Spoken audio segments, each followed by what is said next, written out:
آج کی اس ویڈیو میں ہم دیکھیں گے کہ جسم کے اعضاء ان کو ہم عربک میں کیسے بولتے ہیں. جیسے کہ سب سے پہلے ہمارے پاس بال ہیں، ہیئر. بالوں کے لیے ہم شعرن کا لفظ جو ہے وہ استعمال کرتے ہیں. اسی طرح سے فور ہیڈ یعنی کہ پیشانی کو جبہتن کہتے ہیں، اور آئی بروز کو یعنی جنہیں ہم اردو میں بھویں کہتے ہیں ان کے لیے حاجبن کا لفظ استعمال ہوتا ہے. اور آنکھوں کے لیے عینن کا لفظ، عینن. ناک کے لیے انفن، اور منہ کے لیے فمن.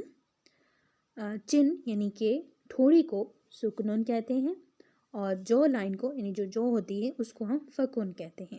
اسی طرح سے لپس کو شفتن کہتے ہیں، اور گالوں کو یعنی چیک کو خدن کہتے ہیں، اور کانوں کو اذنن. آئی لیشز کو ہم عربک میں رمشن کہتے ہیں.